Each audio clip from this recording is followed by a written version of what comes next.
Bonsoir à tous les amis, tellement content de vous retrouver. Ça y est, pas de frayeur, pas de stupeur, on est bien qualifié en huitième de finale contre le Paraguay. Rendez-vous samedi et quel spectacle. Franchement, je suis rarement sorti d'un match de l'équipe de France aussi satisfait, aussi content. Le spectacle jusqu'au bout, cette performance incroyable, peut-être une entrée en matière un peu timide, 20 minutes histoire de se régler, et ensuite c'était 70 minutes tellement spectaculaires. Il n'y avait qu'une seule équipe sur le terrain, on aurait pu en mettre 5, 6, 7, ça aurait pu être un score historique de Coupe du Monde, mais ça fait tellement plaisir en fait de voir cette équipe de France à ce niveau-là. Le Kicks qui est en mode record absolu, c'est son tournoi, c'est sa Coupe du Monde. Je pense que il a balayé quelques doutes, encore une fois. 18 matchs de Coupe du Monde, 18 inscrits.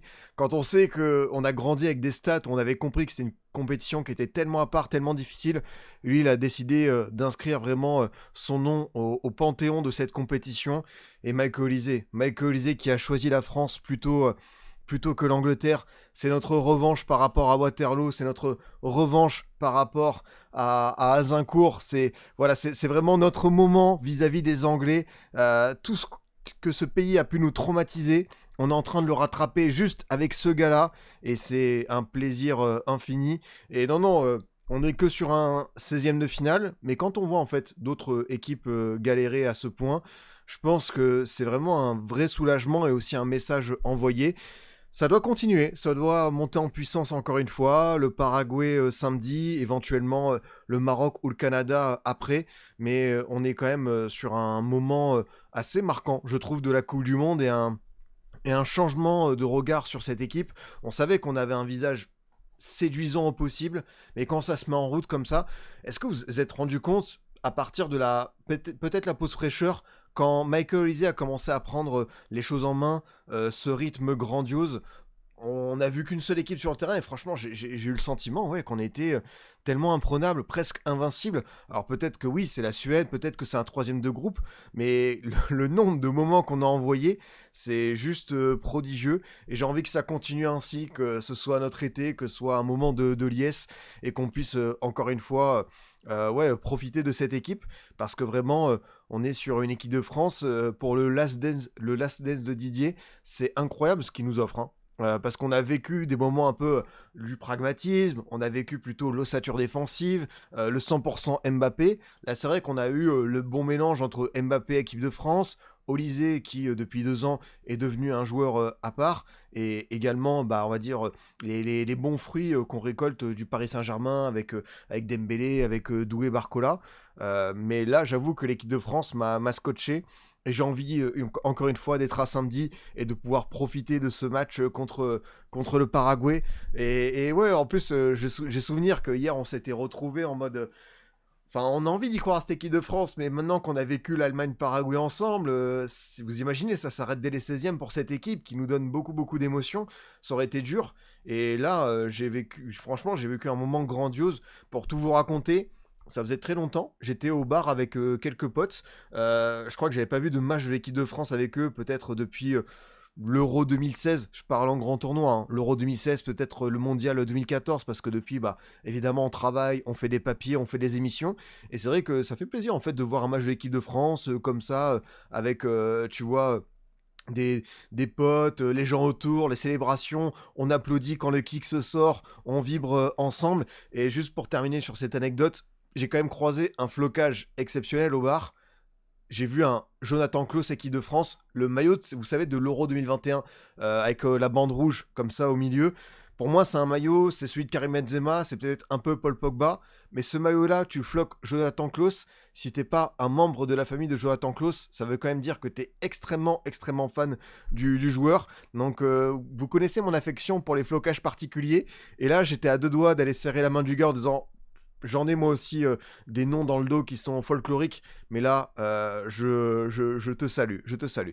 Et non, vous en faites pas pour mon état, on est bien, on a bu quelques petits coups, mais on reste évidemment en état pour faire ce live, et quoi qu'il arrive, il y a de la joie, je pense, dans ma voix, mais surtout autour de moi, tout le monde était hyper radieux, et ouais, comme je vous le dis, j'ai cette impatience d'être au Paraguay pour voir cette équipe. Les petits yeux, ouais, mine de rien, la nuit a été spéciale parce qu'il y a eu le match entre le Maroc et les Pays-Bas.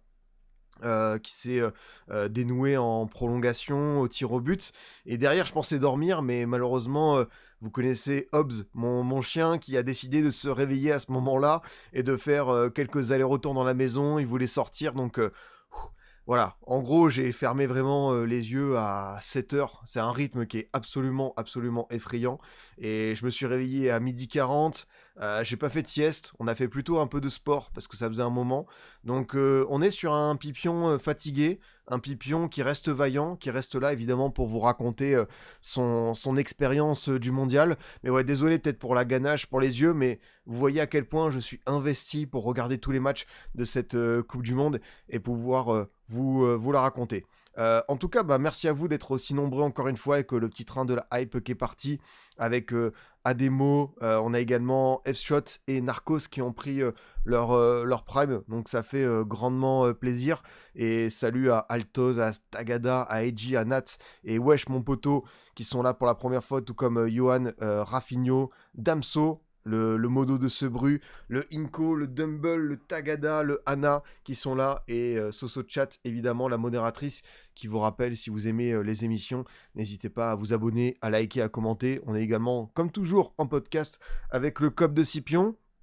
Avant d'aller sur l'équipe de France et ce match contre la Suède, ce 3-0 en 16e de finale, j'ai vu vos messages, j'ai vu les petites alertes. Oui, au moment où on parle, les Girondins de Bordeaux sont exclus de toutes les compétitions nationales et doivent repartir en R1.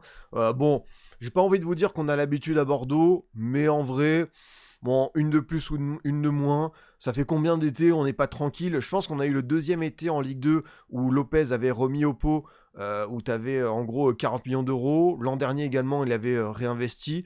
Mais sur, je pense, les 6 ou 7 derniers étés, à chaque fois on a eu des galères. Et que je vous le dis, je le connais le chemin. Comme d'habitude, DNCG, appel DNCG, CNOSF, Tribunal arbitral du sport. Vraiment, tu suis les Girondins de Bordeaux depuis 5-6 ans. C'est un parcours juridique. T'as pas besoin de faire un Master 2 de droit. Tu l'as en fait, ton diplôme. Avec ce que ce club te procure. Vraiment, je pense que là, je vais terminer ce cycle des Girondins. Je peux faire du droit des affaires. Je peux être avocat. Je peux être diplômé au barreau de Bordeaux. J'ai aucun souci là-dessus parce que ce club nous donne tellement, tellement de tourments. Maintenant, une fois qu'on a dit ça, et c'est vrai que c'est un peu dégradant quand même, voire humiliant, d'être, tu vois, exclu des compétitions de la FFF et même de Ligue 1, Ligue 2, tout ce que tu veux. Waouh, c'est quand même un coup dur. La vente du club va se faire avec Sparta. Ils ont eu du mal à finaliser le deal. Je vais la faire un peu courte. En gros, tu as 9 millions d'euros à remettre. Lopez devait mettre, je crois, 3 millions, le nouvel actionnaire 6 millions, mais tu as aussi le deal par rapport au loyer du stade qui doit être finalisé. Ils n'ont pas assumé à temps les délais imposés par la DNCG, le dossier était bancal, rétrogradation, enfin sanction légitime. Maintenant, on va se mettre à jour, et je pense que d'ici 15 jours, en vrai, ça passera. Maintenant, c'est quand même toujours frustrant d'être sur le fil du rasoir et de ne pas avoir ton club qui peut s'inscrire tranquillement, qui peut faire du mercato, qui a une vie sereine vis-à-vis des institutions. Après, bah, comme je vous le dis, il y a la vente vis-à-vis de Sparta. Quelqu'un demandait est-ce que Lopez s'en va? Gérard Lopez, en l'état actuel, resterait actionnaire minoritaire et surtout coprésident. Ce qui est pour moi une mauvaise formule, parce que si on veut en finir avec l'ère Gérard Lopez, qu'il ne reste pas au club. Vous connaissez mon avis là-dessus, ça a été un échec, c'est cuisant. Maintenant qu'on tourne la page, qu'on s'en aille chacun de notre côté et qu'on reparte sur un autre cycle sans Gérard Lopez, et même qu'il soit actionnaire minoritaire ou coprésident, ça me plaît pas comme formule. Maintenant, bah, Sparta, pour ceux qui connaissent pas, celui qui va reprendre le club, c'est un de ses collègues, copains, qui était là déjà à l'époque du LOSC. Donc, enfin... je souffle tellement fort là, s'il y avait une éolienne devant moi, je pense que je pourrais alimenter en électricité la taille d'une ville comme Brest, quoi. Franchement, on pourrait être suffisamment indépendant en énergie vis-à-vis de ce que je pense sur ce changement de direction. Ah ouais, là je peux... Franchement, à mon avis, je souffle là, je donne de l'électricité à la Slovénie pendant 3 ans. Parce que c'est rude, c'est rude. Mais j'ai reçu plein de messages. Mais comme je vous le dis, quand t'es supporter des Girondins, tu te forges quand même une belle carapace. T'as l'habitude. Et ça dure depuis tellement longtemps. Mais en vrai, je devrais être effondré. Je devrais être au fond du gouffre. Mais malheureusement, ce club, j'ai l'habitude de ces étés très particuliers. Je pense qu'on s'en sortira. On va encore une fois réussir à être voilà, repêché, tout ce que vous voulez. Mais c'est quand même difficile à chaque fois d'être sanctionné par ADNCG et d'avoir en plus ce truc, voilà, exclu de toutes les compétitions. Ouais, c'est quand même une sanction qui est plus que rude. Je vais faire peut-être on va partir le petit sondage. Après, qui est l'homme du match? Franchement, il y en a deux qui se distinguent. Je pense que je vais mettre le Kix et je vais mettre Olysée parce que on va dire il n'y a pas d'autres peut-être joueurs qui se distinguent. J'ai bien aimé certaines performances individuelles. Derrière Upamecano, Saliba, c'était solide. Maignan fait son match. Il y en a vraiment beaucoup, beaucoup. Il n'y a que des satisfactions et j'ai envie de vous dire, je sais même pas pourquoi je fais ce live parce que je suis tellement content. J'ai pas grand-chose à raconter, même de négatif. Et c'est bien en fait. C'est bien de pouvoir être hyper positif sur l'équipe de France parce qu'on en a besoin. C'est une équipe qui nous donne une version totale et qui est séduisante au possible. Et je pense qu'on s'en rend pas compte à quel point on est en train de vibrer et d'assister à quelque chose de grandiose. C'est une équipe de France qui est vertigineuse, qui est implacable, qui est presque invincible. Alors oui, on peut toujours relativiser l'adversité, mais on a vu d'autres sélections bégayer, balbutier leur football. Nous, on est sur notre droit chemin. On continue de pillonner l'adversaire et puis on y va, on marque un but, deux buts et on va continuer à jouer. Et on a des joueurs qui sont dans une forme radieuse. Mbappé, encore une fois, j'insiste, la Coupe du Monde, c'est son moment, c'est son tournoi. 18 buts en 18 matchs de mondial, c'est tout simplement colossal. C'est l'homme de ce tournoi. Je pense qu'à mon avis, quand il aura terminé sa carrière en Coupe du Monde, il sera très très haut dans le panthéon de cette compétition, peut-être le meilleur joueur all-time. Et Michael Olise comme nouveau lieutenant après Griezmann pour lui apporter cette qualité de passe. Et j'insiste, mais il avait déjà fait beaucoup d'apparitions en équipe de France de jeunes, mais qu'Olise choisisse les Bleus plutôt que, tu vois, l'Angleterre, c'est quand même une satisfaction immense. Et c'est aussi vraiment, de notre point de vue de supporter, une bénédiction. On a terminé un cycle Griezmann qui était grandiose, et on récupère juste après Olise, après les JO. Enfin, il n'y a pas eu de creux générationnel. À un poste où c'est tellement essentiel d'avoir un joueur créatif et surtout le joueur capable de te donner ses bons ballons et de te faire gagner des matchs. Olise, il en est déjà à 5 passes D dans ce tournoi et on sent qu'il est encore capable de mieux. Est-ce qu'on en parle de ce but Je l'ai appelé l'action Inazuma 11 où il est en train de se faire un retourné à l'entrée de la surface. Est-ce qu'on se rend compte du niveau de confiance pour tenter ce geste à ce moment-là, à 0-0, et surtout être capable de l'envoyer? Ça finit sur le poteau, mais je pense qu'on pouvait terminer le débat sur le plus beau but de la Coupe du Monde 2026 et même le prix Puskás. Olise a fait une action dantesque et c'est grandiose parce que on voit ce duo Mbappé-Olise qui marche bien. On voit des cadres qui répondent très très bien. Je pense bien sûr à Upamecano, Saliba. Maignan a fait son meilleur match avec bien sûr le penalty arrêté contre la Norvège. J'ai trouvé Tchouaméni, Rabiot extrêmement volontaire, généreux, même digne. J'avais pas trop de doute, mais je trouve que par rapport à Théo Hernandez, il lui met une distance. Koundé a fait son meilleur match du tournoi. Après, il faudra voir bien sûr contre, on va dire, une équipe un peu plus redoutable. Barcola, encore une fois décisif. Même Dembélé a participé à la fête, même si c'était pas son meilleur match, loin de là. Mais c'est ce qui me plaît avec l'équipe de France, c'est que ce soir, c'était le moment de Mbappé-Olise. Si ça se trouve, contre le Paraguay, c'est peut-être Barcola, c'est peut-être Doué, c'est peut-être Dembélé qui vont nous apporter cette différence.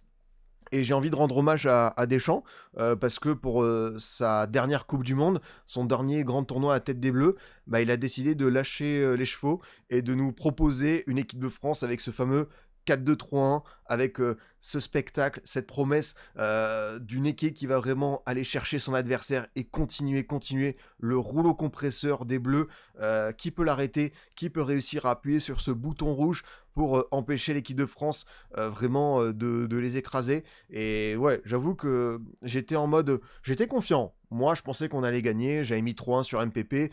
À mon avis, il fallait pas non plus tomber dans le piège. Si le Paraguay l'a fait, tout le monde peut le faire. Nous, l'équipe de France, par rapport à l'Allemagne, on a d'autres arguments. Mais justement, c'est le très bon dosage entre confiance et arrogance. Cette équipe, elle n'est pas du tout arrogante. C'est juste qu'elle a un boost de confiance qui est à 100%. Et on va continuer ainsi. Et on peut se permettre d'être optimiste. Le Paraguay en 8e. Peut-être Canada et Maroc en quart de finale, mais la vie est belle. J'ai juste envie de vous dire que profitons de cette équipe de France parce qu'on est en train de vivre un été et un moment radieux. Non, comme je vous le dis, je suis hyper content et je vois que vous aussi, vous êtes hyper satisfait. Votre homme du match, c'est Michael Olise à 68% pour le moment, Mbappé à 30%, et on a un autre qui a sans doute mis, après ça peut s'entendre, d'autres joueurs qui ont marqué des points, qui ont été à la fête ce soir, mais ces bleus-là, ouais, j'étais là, est-ce qu'on se rend compte de ce qu'on voit quand même? Parce que c'est vrai que t'as cette mise en route qui est un peu timide, t'as ces 20 minutes où la Suède, je pense qu'elle est au max de ce qu'elle peut proposer, et nous, on est, je pense, à 50%, on rentre dans ce match à New York, sous une grosse chaleur, c'est quand même, on se rend compte, un match assez étouffant, 36 degrés en plein soleil, 29-30 à l'ombre, et pour le coup, une fois que je vous dis, il y a eu un moment après la pause fraîcheur, on a vraiment accéléré. Et là, c'était impossible pour la Suède de suivre ce rythme-là. Maintenant, encore une fois, on va continuer d'avancer dans cette Coupe du Monde. Le Paraguay en 8e, ça va être un peu plus difficile, je pense, par rapport à la solidarité et le bloc paraguayen. On a tous vu le match contre l'Allemagne, mais justement, on prend pas de haut ce type d'équipe. Donc, pour le coup, je reste optimiste. Ces fameux blocs, ces verrous, on a des joueurs pour les faire sauter avec Olise. Le seul piège, j'ai pas envie qu'on tombe dedans, c'est forcément ces fautes du Paraguay, parce qu'on en a des joueurs qui vont venir chatouiller nos chevilles. On a des mecs qui vont essayer de nous faire péter un câble, de venir nous mettre des petites semelles en mode « Oh là là, je m'excuse monsieur l'arbitre et tout, j'avais pas vu ». Surtout pas rentrer dans leur jeu. Nous, on a un plan qui est hyper efficace, hyper séduisant.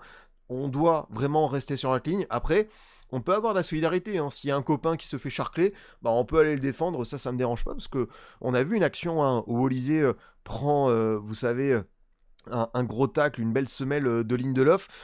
Ça, c'est vrai que ça me rend ouf parce que l'arbitre ce soir, le néerlandais Michelen, c'est un un arbitre qui, pour le coup, a beaucoup sifflé des micro-contacts, des petites fautes. Mais l'action où il fallait siffler et surtout mettre un jaune, il a rien fait. Alors là, c'est quand même exceptionnel. C'est assez ironique. Mais voilà, je vous dis, le Paraguay va essayer vraiment de nous faire sortir de notre match.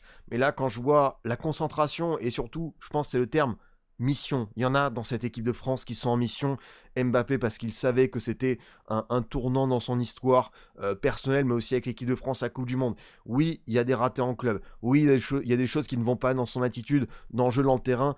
Par rapport au Real Madrid, il y a des titres, il y a des trophées qui lui manquent. Maintenant, devenir un des meilleurs, si ce n'est le meilleur joueur de l'histoire de la Coupe du Monde, c'est quand même un très très bel accomplissement. Et justement, ça peut engendrer de la frustration de se dire, ce Mbappé-là qui est tellement généreux, qui est même hyper propre techniquement, qui est connecté aux autres, oui, on aimerait le voir tous les week-ends sur beIN Sport, contre Leganés, contre Bilbao, contre Retafe, et en semaine contre Dortmund, l'Inter et Liverpool. Maintenant, voilà, c'est peut-être qu'il a besoin de ça pour ensuite repartir pour la troisième partie de sa carrière et nous montrer qu'il est capable de ça. En tout cas, on voit qu'il y a un circuit Olise Mbappé où ça fonctionne à merveille et c'est ce qui me fait plaisir quelque part, c'est qu'on a cherché à opposer ces deux-là, mais en fait, dans un sport collectif, c'est surtout un bonheur absolu de les avoir ensemble. Et il y en a un qui a cet aspect créatif, l'autre qui va bénéficier de ces ouvertures d'espace, lui qui va t'ouvrir la mer Rouge comme jamais. Et non, c'est pour Deschamps, je pense qu'il a saisi cette idée. Et autour, il va mettre les bons éléments, des joueurs, des soldats, des mecs qui vont faire des replis. Voilà, les attaquants made in PSG qui sont là pour le collectif et tout le reste. Et c'est vrai que Ce match-là, je trouve que encore une fois, c'est ouais, une belle empreinte laissée sur cette Coupe du Monde et impatient d'être à samedi. Bon, on va se regarder un petit peu ce qu'il y a à voir sur bah, le match, le contenu, les notes, etc. Je crois juste que j'avais prévu un petit moment, hop, ouais. Ouais, j'étais obligé de commencer par ça pour, on va dire, le débrief un peu plus accentué. Ce geste-là, où est-ce qu'on le place? Comment est-ce qu'on le voit? Comment est-ce qu'on le vit? Parce que c'était le premier but potentiel de Michael Olise en Coupe du Monde. Son premier but en grand tournoi avec l'équipe de France. Et lui, il fait pas les choses à moitié, hein. C'est pas un tap-in, c'est pas un penalty, c'est pas une frappe enroulée, entrée de surface qui est pépère. Là, je l'ai vu en mode galactique football, en mode foot de rue, en mode les frères d'Eric sur sur Olivier Tom qui tente des gestes fous et bien sûr Inazuma Eleven. Et j'insiste, mais quel moment grandiose! Ça aurait été une pépite, ça aurait été le prix Puskás de la décennie 2020. C'est ouais, je pense qu'il avait enterré le débat du plus beau but de la Coupe du Monde. Dommage qu'il n'y ait pas de trophée, encore une fois, de presque plus beau but parce qu'il l'avait avec celui-ci. Mais moi, ce qui me fait plaisir, malgré le fait que ça ne rentre pas au fond, que ça touche le poteau et que voilà, ce soit quand même un tir extrêmement dangereux, c'est le niveau de confiance. Pour qu'un joueur tente ça à cet endroit de la surface, dans ce moment-là, ça veut sincèrement dire que il est à 100%, il est archi boosté et qu'il est dans la forme de sa vie, il est irrésistible. Et ouais, Michael Olise, c'est un joueur qu'on commence un petit peu à connaître depuis, on va dire, 2 ans et demi, 3 ans. Voilà, il y a eu quand même cette saison 2023-2024 où il est monté en puissance avec Crystal Palace, le transfert logique au Bayern, les JO, la médaille d'argent, Thierry Henry, le dépositaire du jeu durant cette période olympique. Mais on savait qu'après l'Euro, on avait failli vraiment dans notre proposition de jeu, dans les intentions, dans les connexions. Il nous fallait ce type de joueur. On avait encore Griezmann, mais finalement, il a très vite pris sa retraite internationale après 2 matchs de Ligue des Nations. Et avoir ce Olise-là qui débarque à cet instant présent et qui va nous débloquer tellement de situations. Et j'aime bien l'idée de Deschamps, plutôt que de se dire Olise, c'est un ailier droit, je vais le mettre, tu vois, en mode, voilà, il va à droite, le 4-3-3 est respecté. On va créer un nouveau système pour l'équipe de France avec ce K2-3-1. On va le mettre en 10. Il peut aller dans le demi-espace droit. Il peut réussir vraiment à trouver sa place. Et ouais, depuis 2 ans, ouais, c'est indéboulonnable, mais c'est indéboulonnable pour une décennie. Enfin, c'est ça, comme tu le dis, Ninor, c'est une chance immense, c'est un cadeau tombé du ciel, et je ne sais pas qui remercier, je ne sais pas quelle discussion il y a eu autour de la table à Londres avec sa mère, son père. Il a dit, ouais, c'est bon, je vais choisir l'équipe de France. C'est comme on le dit dans le même sur l'attaque des Titans, ce jour-là, l'humanité s'en est souvenue. Bah, t'inquiète pas que nous aussi, on saura garder en tête que Olise a porté pour la première fois le maillot de l'équipe de France en septembre 2024 et que depuis c'est un long fleuve tranquille, c'est un bonheur, on marche ensemble main dans la main et c'est un sacré joueur. Et là où je me dis que on peut être perfectionniste, c'est que je pense qu'il n'a pas encore marqué et qu'il cherche ce but. Je pense que vous l'avez vu, hein, il s'obtient beaucoup d'occasions, de situations. On le voit se mettre sur son pied gauche. Il y a cette frappe, évidemment, avec ce retourné spectaculaire. Il y a cette occasion où Mbappé lui fait une passe cadeau, où Mbappé aurait pu aller marquer un autre but. Il tente, tu vois, vraiment de lui donner vraiment cette occasion qui lui permettrait de débloquer son compteur. Ça ne l'a pas fait. Mais si vous me dites par exemple que Olise, c'est celui qui marque le but du 1-0 contre le Maroc sur une frappe entrée de surface, si c'est lui qui nous donne la victoire contre le Paraguay sur un but inouï, j'aime bien cette idée d'avoir en fait des mecs qui vont avoir leur moment lumière. Olise, depuis le début du tournoi, il a beaucoup d'instants clés, tout comme le Kicks. Mais quoi qu'il arrive, il n'est pas frustré parce que à côté de ça, bah, t'as des passes qui sont incroyables. Celle pour Barcola, chapeau. Vraiment, elle est donnée dans le très bon tempo. Et c'est bien parce que Barcola a su prendre sa chance. Ce temps de jeu, cette rotation, ce 50-50 par rapport à Doué. Et ce but du 2-0, il est pour lui. Et la passe aussi pour Mbappé. Enfin, elle est tellement bien donnée entre les deux Suédois. Et il va se l'offrir. Donc, ouais, Olise, c'est...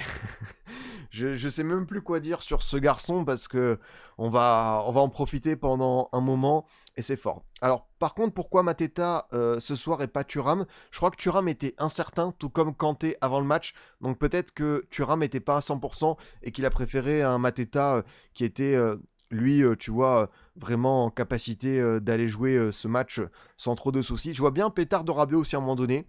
En 2022, c'était venu contre l'Angleterre d'une frappe de Tchouaméni. Ça peut être Rabiot, qui a eu d'ailleurs une grosse frappe voilà, aux 25 mètres, pas attaqué, donc il a pris sa chance. Et je sens que lui aussi, il a de la confiance. Ouais, Thuram blessé. Bon, bah, Thuram était blessé, peut-être vraiment pas apte. Ouais, Warren porté disparu. C'est vrai qu'il y a des joueurs, je pensais qu'ils auraient peut-être un peu plus de temps de jeu sur ces premiers matchs. On peut penser à Lucas Hernandez à gauche, encore plus Gusto à droite, ou même Warren, que ce soit dans le double pivot, ou même à droite. Maintenant, est-ce que c'est un problème fondamental? L'équipe tourne bien, Koundé est mieux. Pour le troisième homme du milieu, c'est quand même Manu Koné. En vrai, je suis frustré comme toi parce que Warren, il a fait une telle saison, il aurait mérité, je pense, de jouer ne serait-ce que le match contre la Norvège, pourquoi pas de le démarrer. Après, bah écoutez, on est sur une équipe de France qui vit tellement bien. Oui, t'as des joueurs, tu peux leur donner 2-3 petits temps de jeu. Ouais, c'est vrai que ce soir, il aurait pu rentrer. Je suis d'accord. En vrai, c'est un peu la fête, l'équipe de France. Tu as raison, en plus, quelqu'un l'a dit, pourquoi Mateta plus que Thuram? Mateta, c'était son anniversaire, donc une récompense dans ce sens. Dommage que Warren soit pas né un 4 juillet. Peut-être qu'il aurait pu avoir un peu plus d'opportunités. Mais bon, le 11 titulaire est tellement séduisant. T'as un groupe de 26, c'est difficile de faire jouer tout le monde. Mais oui, c'est vrai que Warren peut être un tout petit peu frustré de ce temps de jeu. Mais bon, là, c'est quand même pinaillé parce que l'équipe de France, ça marche tellement bien. On va pas non plus voilà, réussir à trouver des petites bêtes là où il n'y en a pas. Il n'y en a pas forcément. Allez, on va regarder un petit peu plus en détail ces notes-là. Meilleure note pour la Suède, le gardien, Zetterstrom, qui sort tout de même 9 arrêts. 9 arrêts alors qu'il en prend 3, plus les 2 montants touchés. Zetterstrom qui évite 1,16 d'XG. Donc en vrai, tu as ce 1,16 d'XG, donc ça fait un but. Tu rajoutes les 2 poteaux. Ouais, ce match, il peut vraiment se terminer à 5-6-0. Il n'y a pas débat. Maintenant, bah pour nous, c'est comme les notes que je regarde, hein, tous les feux sont au vert. Ça a très très bien marché ce soir. Je trouvais que l'entame était un peu timide, peut-être le moment un peu d'appréhension. On passe sur un autre tournoi, les matchs à élimination directe, pas le droit à l'erreur. T'as aussi eu la grosse alerte Allemagne-Paraguay, même j'ai envie de rajouter Pays-Bas-Maroc, où je pense que dans l'esprit de beaucoup, moi-même vous le savez, le Maroc pouvait le faire, mais comme c'est les Pays-Bas, tu dis bon, ça reste un très très gros nom du football mondial, ce sont eux, tu vois, qui restent devant, mais je pense qu'on a vu qu'il y avait pas mal de surprises, surtout de moments tendus dans ces 16e, parce que vous regardez pour l'instant, t'as Brésil-Japon, victoire dans le temps additionnel, Allemagne-Paraguay, ça s'est joué au tir au but, Pays-Bas-Maroc, ça s'est joué au tir au but, et évidemment Norvège-Côte d'Ivoire, ça s'est décidé à la 86e, 87e, donc on est sur des 16e, hormis le nôtre, qui sont plus que serrés, avec des moments, voilà, âpres, comme on aime. Et nous, on a offert, c'est ça, le seul match sans suspense. On a décidé de régaler le peuple et d'aller coucher tout le monde à 1h du mat. Pas de faille ce coup-ci. Il n'y a pas d'orage, il n'y a pas d'intempéries. Les matchs de la France, hormis des conditions climatiques extrêmes, ça va être des heures qui se jouent, là-dessus. Mais non, franchement, l'équipe de France, là, c'est top du top, quoi. Cette connexion Mbappé-Olysée, elle marche très bien. Les deux, ils se trouvent. Dès qu'on laisse un tout petit peu d'espace à Olysée, bah, il va réussir à te trouver cette faille. Et Mbappé, cette action du corner rapidement joué avec Dembélé, le crochet, il va vraiment s'ouvrir l'angle entre deux Suédois et la mettre dans le petit filet de Zederstrom. Et ça marche bien. Ouais, prochain match, pour ceux qui se demandent, encore une fois, on va revenir sur ce France-Suède, mais le tableau. Paraguay-France le 4 juillet à 23h à Philadelphie, un stade qu'on a déjà connu, côtoyé. C'était celui du fameux France-Irak interrompu. Et on affrontera en quart de finale, si on se qualifie, le vainqueur de Canada-Maroc qui se joue à Houston. Et ce match-là aura lieu le même jour, mais à 19h. Donc c'est une information à prendre en compte. Et pour l'instant, le premier, on va dire, huitième de finale connu de l'autre partie du tableau, c'est le Brésil-Norvège ce 5 juillet. Donc voilà, vous avez quelques petites informations qui sont distillées à 22h. À 22h pour terminer en beauté la semaine, le dimanche. Et on rappelle qu'on a Mexique-Équateur qui va se dérouler à 3h du mat, donc dans 1h10. Les compos, si vous voulez, on va pouvoir y aller vite fait. Avec côté mexicain, Rangel, Gallardo, Vasquez, Montes, Sanchez. On a Romo, Lira, Gilberto Mora titulaire. Intriguant pour un match comme ça. J'avais bien aimé Gutiérrez sur les premiers matchs du Mexique. Mais Mora, on a envie de le voir briller, ce môme. Et Quiñones, Jiménez, logiquement, et Alvarado titulaire. Côté équatorien, on a Galindez dans les buts. Je pense que ça va être Ordóñez, Pacho, Hincapié. Ensuite, on va avoir milieu de terrain avec Franco, Caicedo, Vité, Yeboah, Angulo sur les côtés. Et le bon vieux Ener Valencia. Faudra faire mieux quand même avec Gonzalo Plata. Match piège. C'est quoi ton prono? J'ai bien aimé le Mexique sur le premier tour. Maintenant, c'était une poule assez faiblos. Et là, l'Équateur, avec ce qui s'est passé, ce match renversé contre l'Allemagne, l'ambiance où on était très clairement à Quito, ils ont la bonne tête, comme tu le dis, l'Équateur, pour gâcher la fête. Donc, moi, je pense appeler au tir au but. Et c'est vraiment un match qui est pour moi vraiment 50-50 pour le coup. Je vous demande votre avis sur le chat. Si le Mexique le fait, sans trop, trembler, je me dis ok. Là, pour le coup, ils ont vraiment bien lancé encore plus leur tournoi. On rappelle qu'ils affrontent le vainqueur d'Angleterre-RDC si ils passent leur petit ticket en huitième de finale. Donc là, j'attends. Si le Mexique fait un top match, là, je me dis, ok, on peut les considérer comme un outsider costaud. Le bon nul un partout, direction la séance de tir au but. Tu sais que j'ai mis ça sur MPP. Hein. Alors moi, mon run sur MPP... Oh, il est dur, parce que on a vécu un enchaînement Brésil-Japon, Allemagne-Paraguay, Pays-Bas-Maroc, Côte d'Ivoire, Norvège, où j'ai fait le 4 à la suite. Voilà, le 4 à la suite qui fait plaisir. C'est ce qu'on attend d'un expert football, n'est-ce pas? Sauf que, 4 à la suite, c'est 4 pronos foireux, c'est 4 pronos qui passent pas, donc je suis honteux. Après, là-dedans, t'as les trucs, genre je voyais la victoire du Maroc, mais je la voyais vraiment avant les tirs au but. Allemagne-Paraguay, surprise, ça je pense que beaucoup ne s'y attendaient pas. Brésil-Japon, je pensais qu'ils pouvaient les amener au tir au but, les Japonais. Et enfin, Côte d'Ivoire-Norvège, je l'assume, je me suis trompé. Et on dira un petit mot à la fin de Côte d'Ivoire-Norvège. Mais je voyais les Ivoiriens le faire. Et dommage, parce que dans les intentions, je pense que c'était la meilleure équipe. Mais à ce niveau-là de la compétition, les cadeaux sur les 2 buts, et même le plan des Faye après l'égalisation, j'ai pas compris.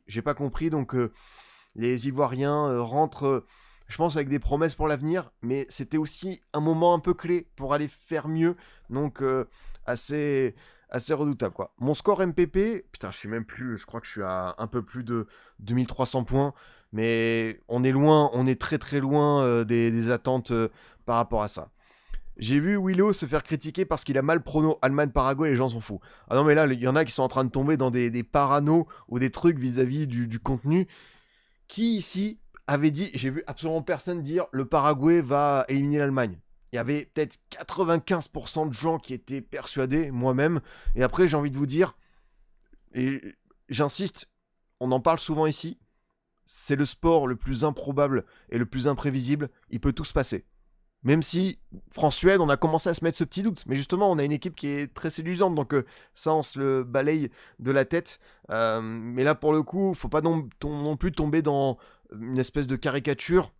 Ou si quelqu'un dit, par exemple, que l'Angleterre va battre la RDC 3-1 et que ça ne se produit pas, je pense qu'on sera tous à peu près d'accord pour dire que oui, normalement, c'est un score qui est logique. Maintenant, c'est ce qui fait aussi la beauté de ce sport. Une fois qu'on parle pas des pronos, une fois qu'on va pas sur ce terrain-là, oui, c'est David contre Goliath. Il y a beaucoup de choses qui peuvent se passer. Par exemple, en rugby, tu mets une équipe de 3ème division de Fédéral 1 contre une équipe de top 14. Il n'y a aucun monde où elle va le faire. Il n'y a aucun match où la Namibie peut battre la Nouvelle-Zélande. Par contre, en foot, tu te dis que oui, tu fais 10 matchs sur 10, Cap-Vert-Argentine, il y en a 9 qui sont pour l'Argentine, t'en as un qui est pour le Cap-Vert. Et peut-être que le Cap-Vert saisira cette chance dans quelques jours. Et quand je vous le dis, c'est ce qui fait la beauté de ce sport. Maintenant, faut pas non plus, parce que c'est quoi le but? C'est que plus personne nous voilà, insiste et nous dise des petits pronostics. Non, ça fait la beauté de ce sport et c'est ce qu'on aime, quoi. Moi-même, enfin, voilà, je me trompe dans mes pronos, mais ça m'empêche pas de passer un bon mondial. C'est plus des feelings, des ressentis. Mais justement, j'aime être surpris. J'aime, en tout cas, me tromper sur la Norvège que je voyais pas capable de battre la Côte d'Ivoire. Et c'est ce qui est sympathique. Salut Smokey, elle était bien l'ambiance au restaurant? Bah, franchement, très bon moment, passé avec les potos, avec les gens autour, on a bien vibré. Ici, on avait le petit maillot Zidane. Vous pouvez le voir, alors, c'est vrai que c'est un maillot spécial parce que c'est la Coupe du Monde 2002. Bien sûr, c'est pas forcément un moment grandiose sur l'histoire de la France en mondial, mais je trouve que les maillots, ils sont quand même stylés et surtout, ils sont assez accessibles financièrement. Et dans les maillots rétro, c'est pas toujours simple de trouver ça. Grâce aux 50 subs, alors celui-ci, je l'ai depuis un moment. Celui-ci, je le porte, je l'ai dans quelques miniatures sur hors-jeu et tout, donc là, pour le coup, on l'a coffré un petit moment, quoi. On sera tous derrière le Cap Vert samedi. Bizarre, bizarre. D'ailleurs, j'en profite parce que il y a 2-3 personnes, enfin pas 2-3 personnes, mais je rappelle évidemment que quand on parle du parcours de l'Argentine sur cette phase à élimination directe, parce que je pensais avoir mis des gros guillemets lors de ce petit commentaire sur cette partie de tableau. Moi, c'était plus de l'ironie parce qu'il y a beaucoup de complotistes qui sont en train de dire oh là là, Infantino, il veut que Messi gagne.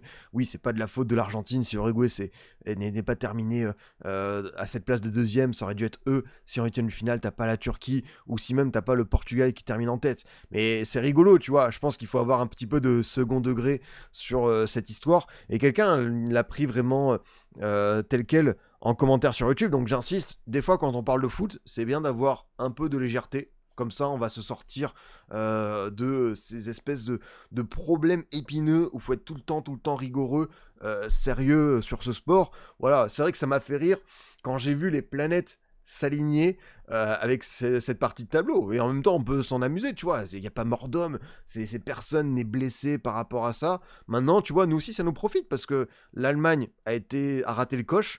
Partie de tableau, Paraguay-France, Canada-Maroc pour aller en demi. Bah, en vrai, on nous promettait Allemagne et Pays-Bas. Maintenant, vous connaissez mon avis sur le Maroc. C'est une équipe que j'estime beaucoup et que je voyais éliminer les Pays-Bas. Ça va être potentiellement un vrai beau rendez-vous en quart.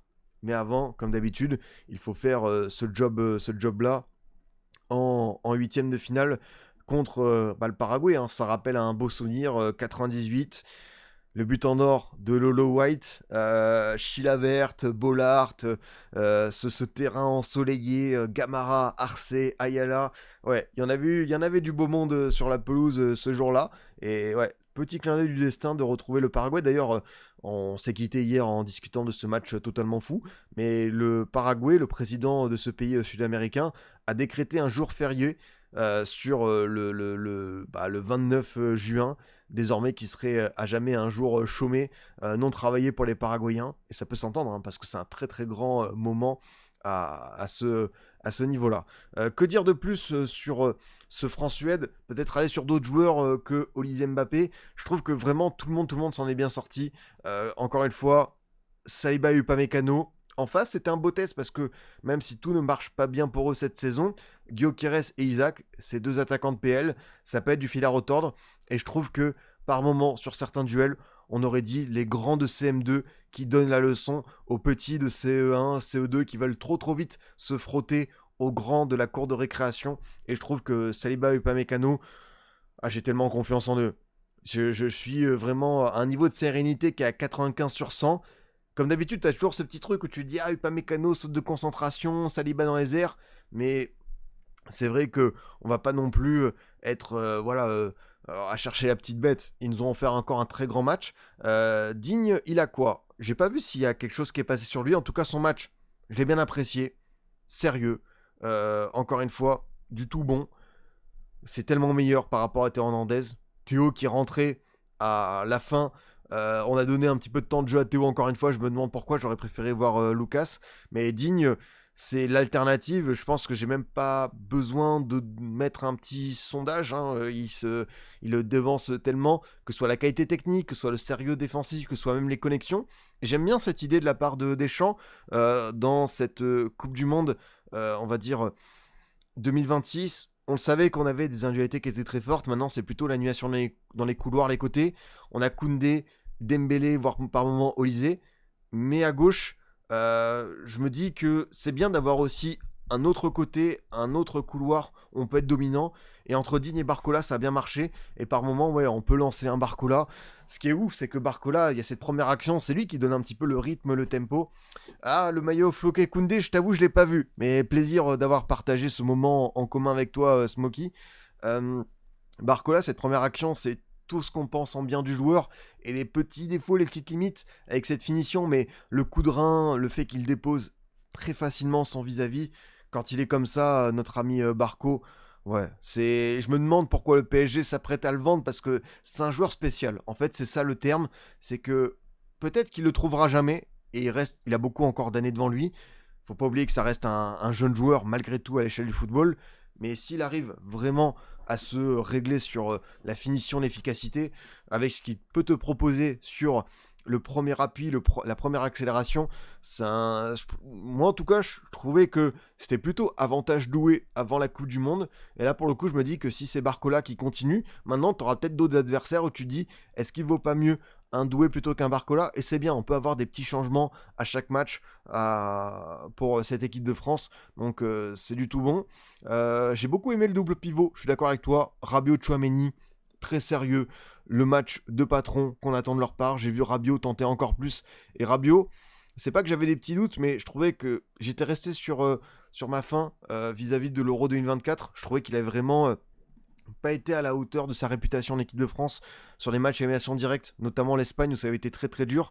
Là, c'est une animation spéciale avec les 4 offensifs devant. On sait qu'on a besoin d'un Rabiot et un Tchouaméni à un niveau max, et en vrai, ils font un très très bon job de sap, le fameux boulot de l'ombre, et ça se trouve bien. Et en plus, par moment, Rabiot trouve des zones de passe, Rabiot prend des initiatives, et pour le coup, c'est une équipe de France qui, collectivement, chacun sait quelle partition il doit jouer. Et c'est ce qui fait aussi notre force, c'est que personne ne va surjouer, personne ne va forcer un rôle qui ne va pas être naturel pour lui dans cette équipe. On sait qui doit marquer, on a Mbappé, on a Dembélé, on sait qui doit être à la passe, c'est un Olysée, on sait qui doit créer des espaces, des percussions, des dribbles, se projeter, c'est Barcola, et on a derrière la salle des machines où ça va être 2 générateurs surpuissants pour le moment, Rabiot, Tchouaméni, et ensuite on a quelqu'un a dit tout à l'heure, la ligne Maginot, bon. Malheureusement, la ligne Maginot, c'est pas le bon terme, hein, parce que ça ne nous a pas apporté chance, mais on est sur une très très belle muraille, Saliba, Upamecano, ça se tient.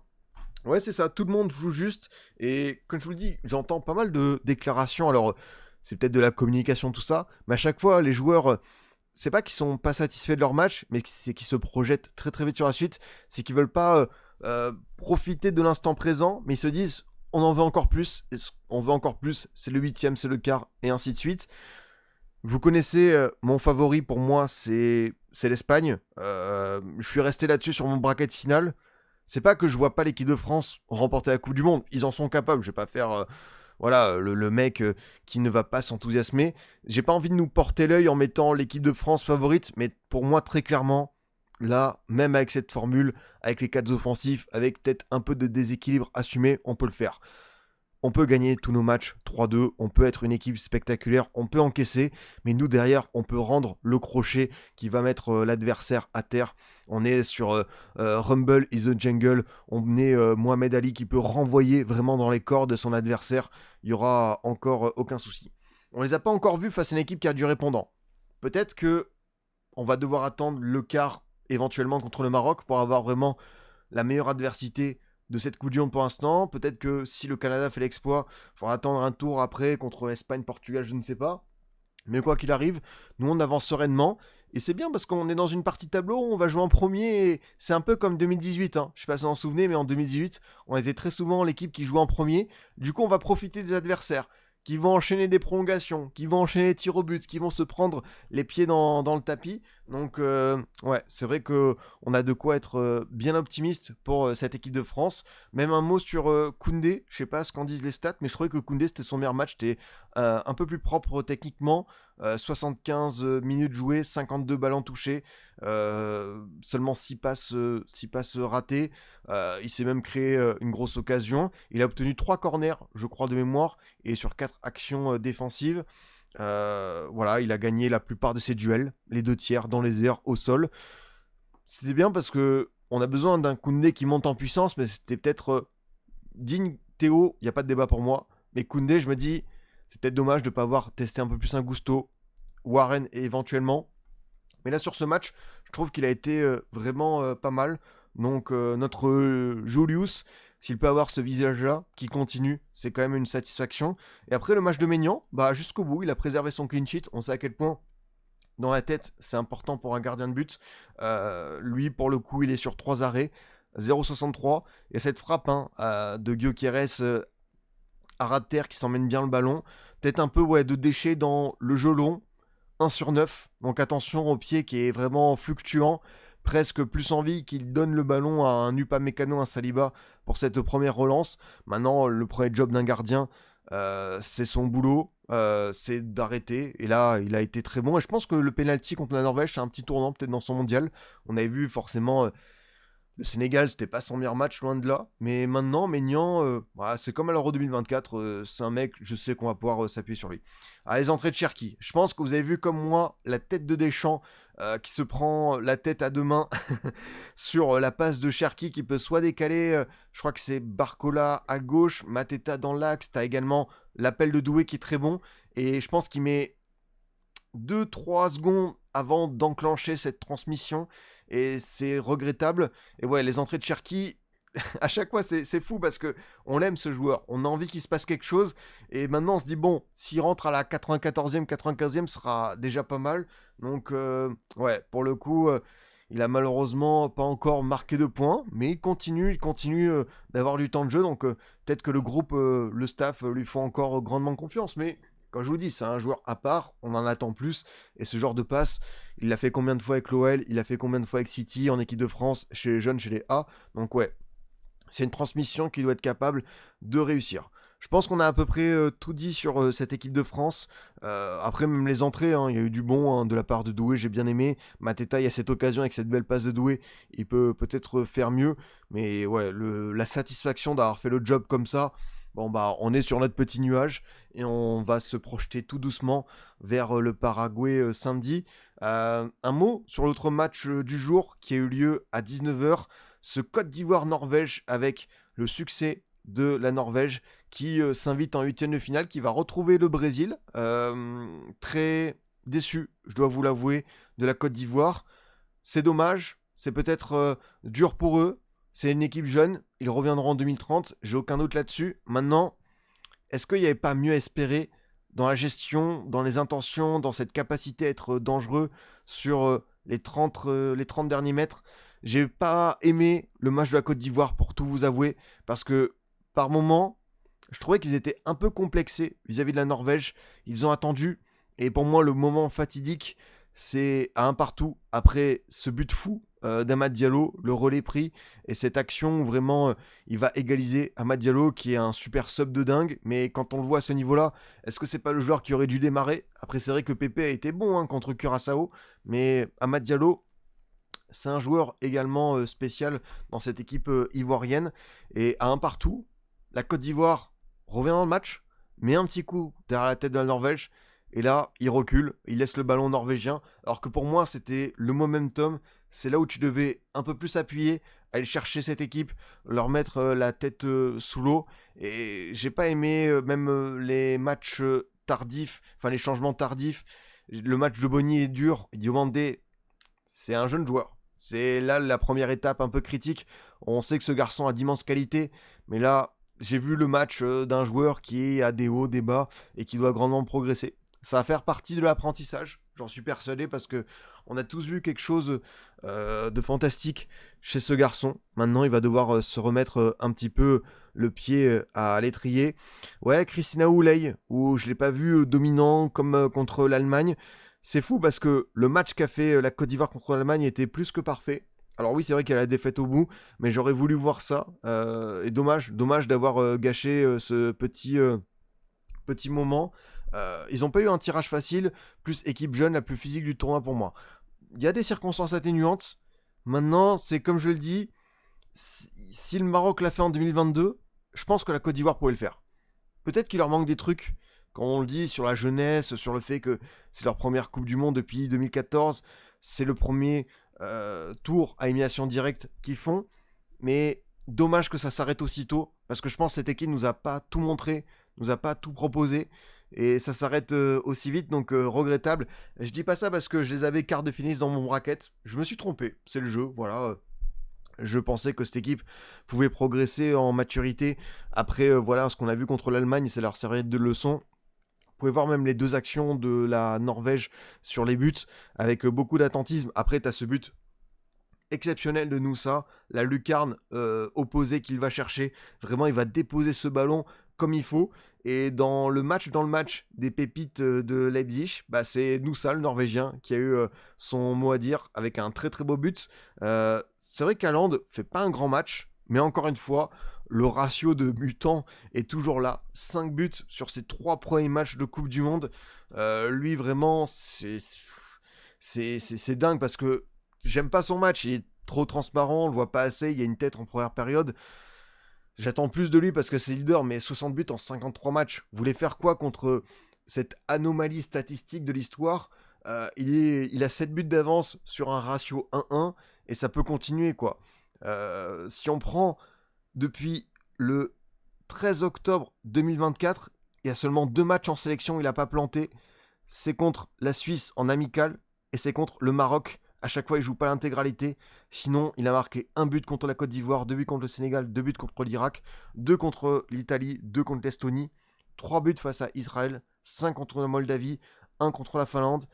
Il a marqué du triplé contre le Kazakhstan, 2 contre la Slovénie. C'est waouh. Franchement, ouais, lui, il peut péter le record de CR7. Lui, très clairement, s'il continue avec l'augmentation des matchs, Ligue des Nations, éliminatoire, si la Norvège se qualifie un peu plus en Coupe du Monde et en Euro, il peut peut-être aller les chercher. Après maintenant, son match dans le jeu, j'ai moins apprécié par rapport au Sénégal, moins contre l'Irak, mais c'est ce qu'on attend de lui en fait, c'est d'être là au bon moment, ce pied et ce ballon déposé. C'est pas le tir le plus puissant, loin de là, de sa carrière. Pour une fois qu'on voit une frappe d'Haaland à 40 km/h, presque tout doux, bah ça fait bizarre. Mais sur cette action du deuxième but, on va noter quand même des aspects collectifs qui sont très intéressants. Cette passe d'Oscar Bob qui s'ouvre un petit peu, l'horizon pour aller solliciter Patrick Berg. Et Patrick Berg, qui est pour moi le meilleur joueur du match, le MVP, l'ancien milieu de terrain du RC Lens. Et c'est fou parce que les 100 et or du côté de Bollard, ils avaient la vision sur ce joueur. Un très très bon milieu, un joueur qui travaille bien, une qualité de passe. Maintenant, voilà, c'est un joueur qui a eu besoin de revenir à Bodo Glimt pour être l'acteur principal de sa carrière. Et avec la sélection norvégienne, bah tu vois, t'as ce milieu de terrain où t'as des bons joueurs. T'as Asgard qui avait fait un bon match contre l'équipe de France. T'as Odegaard qui a été pas mal du tout vis-à-vis du Sénégal. Maintenant, j'ai pas apprécié son match aujourd'hui, loin de là. Je trouve que Odegaard, c'était pas dans les attentes qu'on peut avoir d'un top joueur. Maintenant, Patrick Berg, je suis content pour lui parce que c'est un joueur qu'on a vu de manière éphémère en Ligue 1. Et là, avec la Norvège, je le trouve vraiment dans tous les bons coups et grosse deuxième période. Ah, apparemment, notre bon vieux Mexique-Équateur risque d'orage, donc peut-être un match repoussé à l'autre bout de la nuit. Bon, on aura quelques vaillants qui seront tout de même là. Ça, vous pouvez en être sûr. Donc, ouais, c'est vrai que pour la Norvège, c'est quand même une première victoire en match élimination directe. Le seul, c'était l'Italie en 98. Ils s'étaient éliminés. Donc, ouais, pour le coup, ça va être un rendez-vous spécial. Je vais vous demander qui va se qualifier. Moi, si c'était Côte d'Ivoire-Brésil, je mettais Côte d'Ivoire. Mais là, pour le coup, j'ai vu un petit truc contre le Japon avec cette deuxième mi-temps, les ajustements de Carlo et le Japon qui a déconner, on en a parlé hier. Mais là, pour le coup, je sens le Brésil qui va passer des petits tours. C'est ouf, hein, mais sans être brillant collectivement, en ayant beaucoup de lacunes, le milieu de terrain, hormis Bruno Guimaraes, également les latéraux. Mais là, pour le coup, ce qui est bien pour eux, c'est que tu as pu gagner sans avoir un Vini décisif. Vini qui a failli marquer un but all-time, hein, je suis d'accord, on va pas lui enlever. C'est vrai que là, en l'espace de 24 heures, entre Vini et Olysée, on a eu deux presque beaux buts Puskás. Le Brésil va tellement au bout en mode bandit. Ah bah, ça m'étonne pas que ce soit une équipe qui... Hein,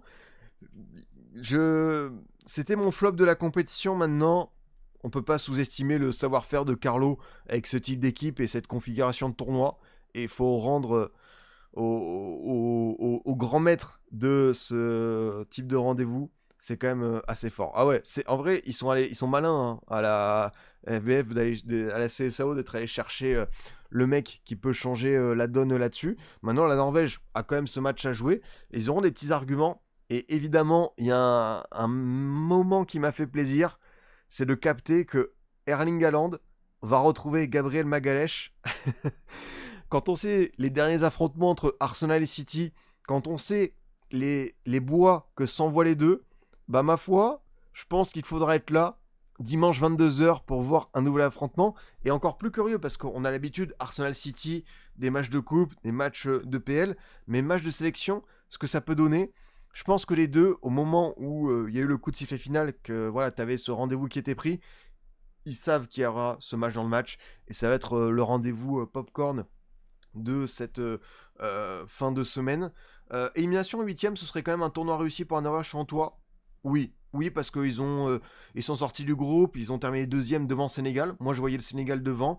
Ils ont battu la Côte d'Ivoire, je voyais la Côte d'Ivoire devant. Donc, c'est une équipe qui m'a surpris de manière agréable parce que j'avais peur pour la Norvège de l'aspect retrouvailles avec un tel grand tournoi.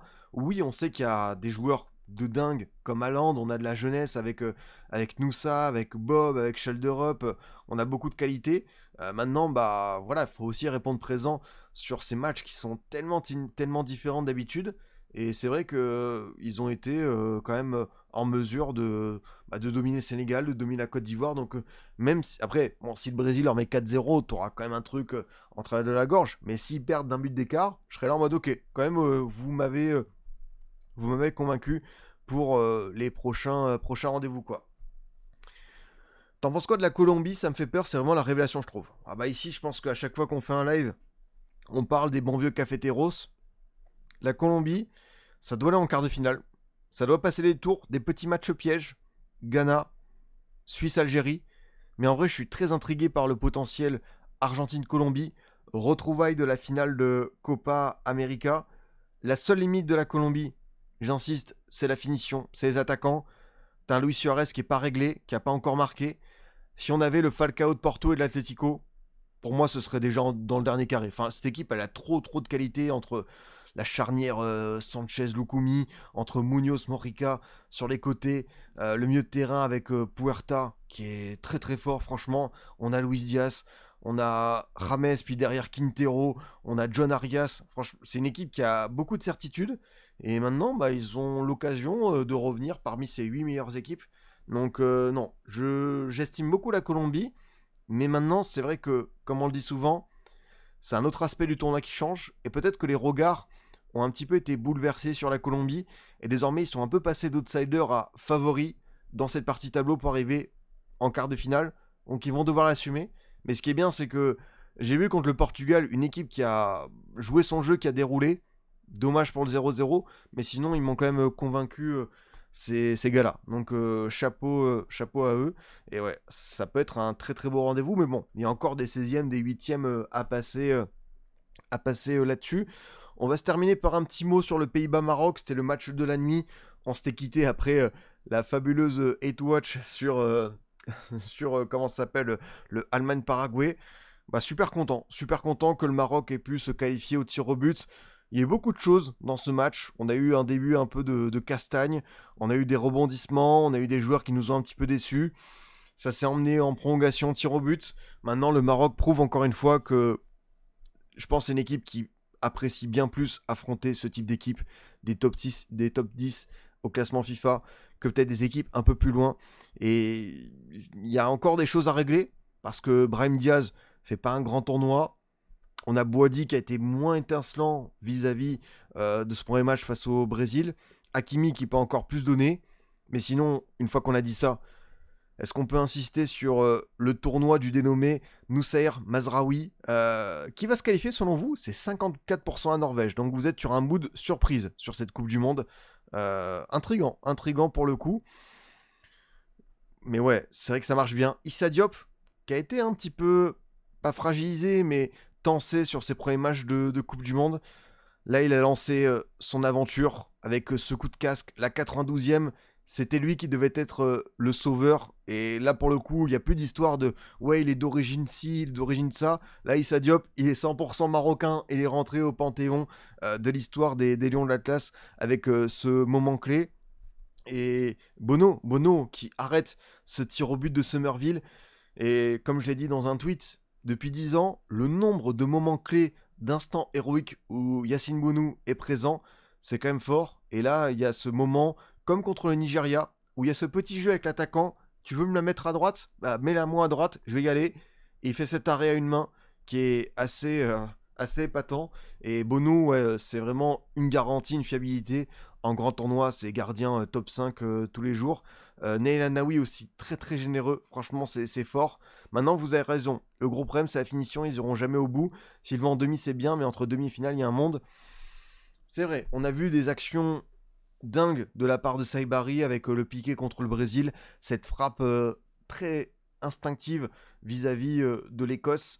Maintenant, ils vont en donner plus. T'as cette action de Raimi qui est très bonne et t'as Verbruggen qui fait une sortie de gardien de hand assez haute qui va l'arrêter avec son genou. C'est dommage parce qu'ils arrivent à se procurer des occasions. C'est une équipe très généreuse qui arrive à trouver des petits instants clés dans les 30 derniers mètres. Après, peut-être que le Maroc ne va pas gagner tous ces matchs comme nous, 3-4-0, mais ils ont quand même cette capacité à être très difficile à bouger. Pour aller marquer un but, il faut en vouloir, il faut un exploit individuel, il faut une action un peu spéciale, comme le but de Rakpo. Au passage, j'ai une pensée pour Cody Rakpo avec ce qu'il a traversé, l'émotion, les larmes. Il m'a touché. Et ouais, bravo à lui, quoi qu'il arrive, pour son tournoi et ce moment très particulier qu'il traverse. Et ouais, je trouvais que vraiment, c'était un moment très touchant de cette Coupe du Monde 2026. Et le Maroc, pour moi, méritait sa victoire. Ils ont regardé, c'est plus que droit dans les yeux, les Pays-Bas. Ils ont été meilleurs que les Pays-Bas. Et je m'en souviens, hier, on était là en mode, tiens, intriguant, notre ami Ronald Koeman qui met Nathan Ake plutôt que Reinders, une approche défensive prudente. Les Pays-Bas, pour moi, peuvent pas proposer un truc aussi minimaliste. C'est pas les Pays-Bas, c'est pas les Oranges, c'est pas l'équipe qu'on connaît. Je préfère des Pays-Bas plus audacieux, qui prennent plus de risques, qui peuvent se découvrir, qui prennent 2-3 buts. Mais je pense que tu as le matériel devant pour en marquer plus. Et voilà, après, on savait que c'était un gros rendez-vous. Un Pays-Bas-Maroc dès les 16e, on l'avait indiqué. C'est un match, ça aurait pu être un quart de finale de Coupe du Monde. J'aurais voulu voir un peu plus de Rakpo, Brobbey, Somerville. T'as Van de Ven aussi qui à un moment donné fait un retour défensif qui est fou. T'as Van Ecke qui termine avec cette teinture en sang, ses cheveux blonds. Beaucoup de choc parce que Saibari aussi qui termine le maillot taché de rouge. Voilà, c'était un match à élimination directe où ils se sont rendus coup pour coup. C'est frustrant parce que cette équipe des Pays-Bas, pour moi, elle avait bien plus à nous donner. Maintenant, ils sont punis vis-à-vis de leur approche qui est trop timide et qui rend pas hommage à la philosophie historique de cette nation en Coupe du Monde, en sélection, en Euro. Les Pays-Bas, pour moi, doivent plus se libérer. J'ai vu que Ronald Koeman avait remis sa démission. J'ai pas encore d'écho sur le prochain coach, mais pour moi, les Pays-Bas, il y a quand même des joueurs qui sont encore jeunes. Euro 2028, s'ils font pas les cons, s'ils intègrent les bons éléments, ils vont avoir peut-être plus de garanties, mais en même temps, ils auront peut-être plus de pression. Mais c'est pour ça, c'est assez drôle, parce que dans la présentation qu'on avait fait des Pays-Bas avec Enzo, vous savez, je poste souvent des petits tweets, en mode, regardez cette vidéo, j'ai fait ci, j'ai fait ça. Et pour les Pays-Bas, j'avais dit que vont faire nos chokers préférés. Parce que les Pays-Bas, immense respect pour cette sélection. Parce que ils nous proposent beaucoup de choses. C'est des joueurs qu'on a grandement appréciés. Mais c'est quand même une équipe qui aime bien choke. On le dit souvent, c'est la plus grande nation de l'histoire du foot à ne jamais avoir remporté une Coupe du Monde. Alors oui, ça fait des finales, mais des fois, 2018, ils sont pas là. 2022, ça fait quart de finale alors qu'ils reviennent tu vois, à, à 2-2 avec le fameux Kemira Bobo. Et là, bah, ça s'arrête en scène de finale. Donc ouais, ils ont une petite réputation de choker parce qu'ils doivent nous proposer mieux. Les Pays-Bas, ils se contentent de ce statut d'outsider, d'équipe un peu romantique. Et là, bah, je vais rester grandement sur ma faim, mais le Maroc mérite grandement sa qualification et les Pays-Bas ne peuvent s'en prendre qu'à eux-mêmes avec leur approche un peu dégueu. Oh, il y en a qui proposent Eric Ten Hag et Zirkzee. C'est vrai que Eric Ten Hag, Arne Slot, je demande à voir, mais un Eric Ten Hag qui est le directeur technique de Twente depuis le 1er février 2026, qui a un contrat jusqu'au 30 juin 2028, est-ce qu'on peut pas aller le déloger?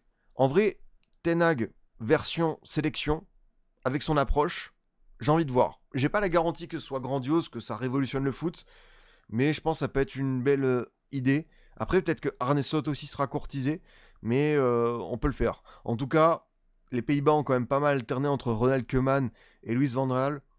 Van Gaal, on l'a beaucoup vu, et je pense qu'il est temps d'avancer sur un autre type de coach. Et ouais, on a eu beaucoup de moments clés sympas dans ce Pays-Bas-Maroc, mais les qualifications reviennent aux Marocains avec cette séance de tir au but, Somerville qui arrête, qui voit son tir arrêté par Bono, le tir au but de Kluivert qui va sur le poteau. Et désolé hein, aux amis marseillais, mais quand on a tous vu Quinten Timber, hein, évidemment, prendre le ballon, s'avancer sur le tir au but, qui avait un niveau de confiance à 100% pour voir un joueur de l'Olympique de Marseille réussir son tir au but en Coupe du Monde? Je pense qu'on était à 0 sur 20. Et là, c'est comme la séance de tir au but contre Toulouse. Ne surtout pas envoyer un joueur de l'OM en 2026 pour ce genre de moment clé. En plus, le pire pour lui, c'est que c'est même pas un tir au but qui va sur le montant qu'arrêter, c'est qu'il termine à côté. Et là, c'est quand même une image assez fâcheuse. Donc le Maroc va affronter le Canada. Intéressant parce qu'ils seront favoris. Donc ils doivent assumer ce statut. On a vu que sur certains matchs, ils avaient été en mesure, la première période contre l'Écosse, ils sont écœurants, ils leur laissent très peu de miettes. Ils ont gagné que 1-0. Donc attention à peut-être marquer un peu plus de buts. Mais c'est vrai que c'est bien pour le Maroc de se sortir de cette grosse première étape et d'avancer vers cette équipe-là. Donc je pense qu'ils vont ils peuvent être en mesure de retrouver le quart de finale. Et t'imagines, si tu fais demi, quart et tout, c'est comme une équipe qui s'installe, plus la finale de la CAN, qui s'installe au gratin du football mondial. Et ce qui me plaît dans cette équipe marocaine, c'est que le coach Mohamed Wabi a quand même bien changé la phase de cette équipe. Ça a déjà changé, tu vois, sous Regragui. Mais en 2022, le Maroc était une équipe qui, voilà, jouait bloc bas, en contre, les transitions, la qualité de passe de Ziyech, un Unai irrésistible, un Bouffal pour te trouver ses dribbles, ses petits espaces. Donc ça, c'est très bien. Maintenant, je trouve qu'en 2026, cette équipe, elle a vraiment changé de visage. C'est beaucoup plus séduisant dans le jeu. Le Maroc peut tenir le ballon. Le Maroc aime avoir le ballon. Donc, c'est quand même une très belle mue. Faut la souligner. Maintenant, ils doivent un peu plus avancer avec sérénité, confiance. Ouais, c'est vrai qu'il y a des petites limites. Vous avez dit le banc, la finition. Je pense qu'un Abdé Edzazouli, c'est leur manque côté gauche comme profil différent. Maintenant, le 11 est quand même bien structuré, bien organisé, et ça va passer des tours. Ça j'en suis convaincu. Bah les amis, écoutez, on va s'arrêter là-dessus. 1 heure de débrief, on va tranquillement faire le petit montage, la petite publication, avant donc ce Mexique-Équateur repoussé en raison des orages. Merci à vous tous de m'avoir suivi. On se retrouve demain midi sur Hors-jeu. On va recharger quelques batteries comme toujours. Merci à vous tous, encore une fois, d'avoir été présents. Ça me fait toujours autant plaisir de pouvoir animer ces débriefs Coupe du Monde durant tout l'été. Et on se retrouve bien sûr sur YouTube. N'hésitez pas à liker, commenter, vous abonner. Comme toujours, le code de Scipion pour ceux qui écoutent en podcast. On se passe une petite dédicace. Bah, tu vas t'aimer Mexique-Équateur. Il y a l'émission demain midi. Quoi qu'il arrive, je vais faire le montage, je vais faire un petit truc. On aura le match en fond. Et puis, si je tombe de sommeil, on se rattrapera ça. Mais voilà, on espère quand même un petit spectacle. Je pense que ça peut aller au tir au but. Ça peut être un match qui s'étire. Merci à vous tous. Je vous souhaite une très bonne soirée et à très vite les amis. Salut.